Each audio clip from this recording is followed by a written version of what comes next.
Joker.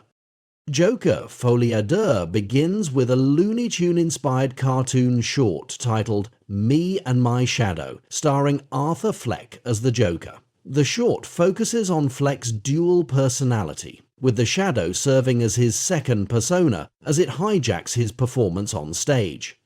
The cartoon serves as a reminder to viewers that Arthur is still struggling to figure out if his Joker persona can be contained or not. It is 2 years since the events that put Arthur in Arkham while his Joker persona incited the marginalized, whom society had erased from the public consciousness, to take to the streets, demanding justice. The newly elected Assistant District Attorney, Harvey Dent, though determined to get Arthur to stand trial for his crimes, is not completely altruistic. As ambitious as they come, he knows the live telecast of the trial of the century will definitely up his profile. Arthur's daily routine in prison, which involves getting mocked by prison guards. On the way to meet his beleaguered lawyer, Mary Ann Stewart, Arthur walks past the music therapy class and, as his eyes light upon Lee, an instant connection is made. After a special request from his attorney, Mary Ann Stewart, Arthur is escorted by the guards to the B ward to meet with an evaluator for a competency test before his trial. Stewart tells Arthur that she needs to prove that he has a mental health condition, so that he can be transferred to a psych ward and not a correctional facility. The lawyer also believes that Fleck has a split personality brought about by his childhood trauma. Before the whole ordeal, Arthur meets Lee, and there is an instant spark between the two would-be lovers. After a while, the pair get to know each other, and Arthur learns that Lee is admitted to the Arkham State Hospital after setting fire to her parents' apartment building. Similar to Fleck, her parents also abuse Lee, and this similarity paves the way for him to take an immediate interest in her, which leads them to forge a strong bond. During one random movie night, things take a turn after Lee burns down the whole B ward simply because she wants to escape with Arthur. The pair kiss amid the burning fire before attempting to escape, but they are ultimately stopped by the prison guards. His time in prison eventually becomes a living hell, especially after his failed escape attempt with Lee. Arthur is transported to an underground cell where he gets visited by Harleen, and she tells him that they are sending her home because they believe that Fleck is a bad influence on her. Before they part ways, Lee tells him to stop his medication, to bring out the real him, aka the Joker. Harleen has the upper hand in manipulating Arthur. However, when his lawyer warns him about Lee's potential betrayal, the revelation gets to him, since one of his warped fantasies includes a scene of Harleen shooting him in the chest amidst their performance. The main event of Joker Folie à Deux is Arthur Fleck's infamous trial. What makes matters worse for Arthur is the other side who is going up against him in the trial, up-and-coming District Attorney Harvey Dent, hell-bent on trying to make the jury agree that a criminal like the Joker deserves the death penalty.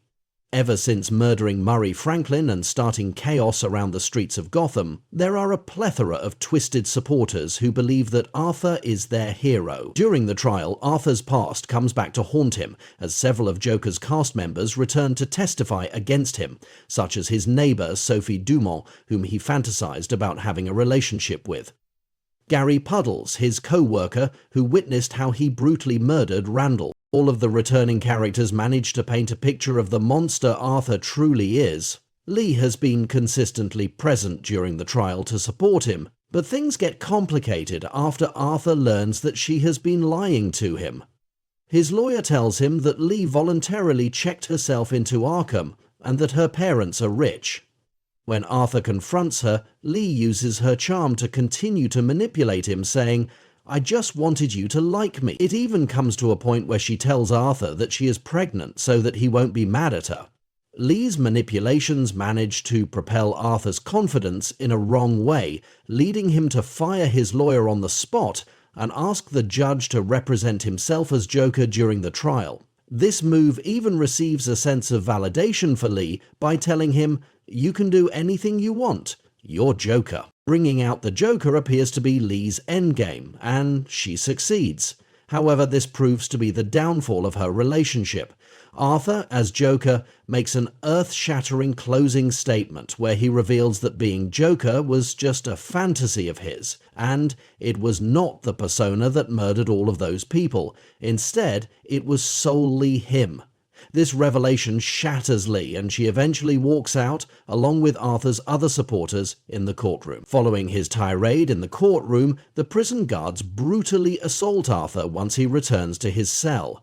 While the jury announces Arthur's verdict, a bomb is triggered, which leads to the decimation of the courthouse, leaving all of the attendees injured, including Harvey Dent. Arthur escapes with the help of two of his fanatics, but he also runs from them after they drive away from the courthouse.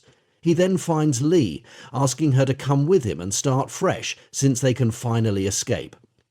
However, she rejects him, noting, "All we had was the fantasy." The truth bomb that Lee drops on Arthur is more than enough to shatter him. Losing everything is a bitter pill to swallow for even a madman like Joker, and it is quite unfortunate that it happened to him during a moment of honesty where he admits how vulnerable he really is and he surrenders himself to the police. In the final moments of the movie, a young, smiling inmate who admired him repeatedly stabs him while laughing, leading to his untimely death. His eerie laughter, which closely resembles that of Joker, hammers the point down, meaning that others like Arthur can continue the Joker persona one way or another. While he dies in the end, his legacy still lives on, which makes Gotham an even dangerous place.